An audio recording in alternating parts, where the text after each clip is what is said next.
वे दिखते आपकी और मेरी तरह हैं, उनकी भाषा और संस्कृति भी आपसे और मुझसे मिलती है। वे भारत में करीबन पार्टीशन के बाद से बसे हुए हैं, मगर उनकी एक लड़ाई है जिसको आपको और मुझे नहीं लड़नी पड़ती। लड़ाई भारतीय नागरिक बनने की। मैं किसी एक इंसान की नहीं, करीबन 5 करोड़ की आबादी की बात कर रहा हूँ। मैं बात कर रहा हूँ बंगाल के मतुआ कम्युनिटी की।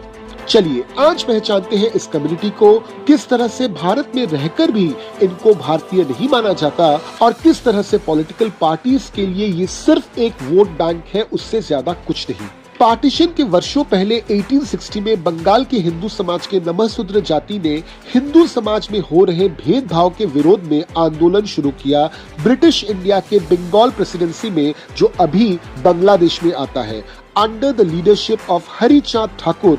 और इस आंदोलन को उन्होंने नाम दिया मतुआ आंदोलन। हरिचांद ठाकुर के बेटे गुरुचांद ठाकुर ने इस समुदाय को मतुआ महासंघ के रूप में एक नया धार्मिक और सामाजिक चेहरा दिया। 1930s के शुरुआत में प्रमथ रंजन ठाकुर ने, जो गुरुचांद ठाकुर के बेटे थे, उन्होंने आज के पश्चिम बंगाल के बनगांव के पास ठाकुर नगर नाम के कस्बे को स्थापित किया, जो अब बन चुका है मतुआ महासंघ का नया गढ़। पार्टीशन के बाद और 1971 के बांग्लादेश लिबरेशन वॉर के बाद लाखों मतुआ भारत के पश्चिम बंगाल में शरण के लिए आए। ये लोग खासतौर पर नॉर्थ और साउथ 24 परगनास, नदिया, कूच बिहार जैसे इलाकों में बस गए। ज्यादातर लोग किसान, मजदूर और छोटे व्यापारी थे, लेकिन बेरोजगारी और दस्तावेजों में कमी के कारण ये आज भी असुरक्षित है। 1990 में बिना पानी ठाकुर, जो प्रमथ रंजन ठाकुर की पत्नी थी, वे मतुआ महासंघ की आध्यात्मिक और राजनीतिक नेता बनी। बिना पानी ठाकुर को लोग कहते हैं बड़ो माँ या फिर बड़ी माँ। मतुआ कम्युनिटी के बड़ी संख्या में लोग आज भी पूरी तरह से भारतीय नागरिक नहीं माने जाते हैं, क्योंकि उनके पास नागरिकता सिद्ध करने वाले जरूरी डॉक्यूमेंट्स है ही नहीं। आजादी के बाद पश्चिम बंगाल में कांग्रेस की सरकार थी। कांग्रेस की सरकार ने मतुआ कम्युनिटी को डिफैक्टो सिटीजनशिप दी, जिसके तहत उनके वोटर कार्ड बने, राशन कार्ड बने। मगर मतुआ कम्युनिटी की परमानेंट सिटीजनशिप की डिमांड का वादा महज वोट के समय किया गया और वोट के बाद उनके प्रॉब्लम्स का हल नहीं निकाला गया। इसके बाद आई बंगाल में लेफ्ट की सरकार, मगर इस सरकार ने मतुआ कम्युनिटी को पूरी तरह से नजरअंदाज कर दिया। लेफ्ट की पॉलिटिक्स चलती थी साधारण जनता को लेकर, तो इस नीति के कारण मतुआ कम्युनिटी की आर्थिक स्थिति में थोड़ा सा बदलाव आया, मगर चूंकि लेफ्ट हमेशा से ही धर्म और धार्मिक आस्थाओं से दूरी बनाती थी, इसलिए मतुआ कम्युनिटी को धार्मिक संगठन मानते हुए उन्होंने इसकी नागरिकता के लिए कुछ नहीं किया, जबकि बहुत समय तक मतुआ कम्युनिटी उनके लिए एक बहुत बड़ा वोट बैंक था। साइमल्टेनियसली सेंटर में आती है बीजेपी की सरकार, जिन्होंने CAA का कानून बनाया। ये कानून मतुआ कम्युनिटी को नागरिकता देने का एक बहुत बड़ा आधार बना। इनफैक्ट जब ये कानून इम्प्लीमेंट किया गया तो उस समय मतुआ कम्युनिटी को रिप्रेजेंट कर रहे थे शांतनु ठाकुर, जो अब भी सेंटर में एक मंत्री है।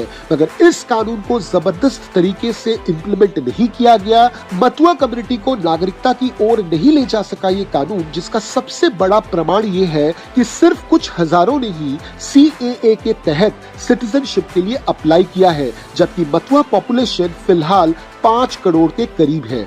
उस पर भी कितने लोगों को अभी तक नागरिकता मिली है, ये आंकड़े भी साफ नहीं है। इधर बंगाल में अब है TMC की सरकार। मतुआ कम्युनिटी को पहुंचाई गई सभी के सभी सरकारी योजनाएं, जैसे दुआरे सरकार, स्वास्थ्य साथी वगैरह।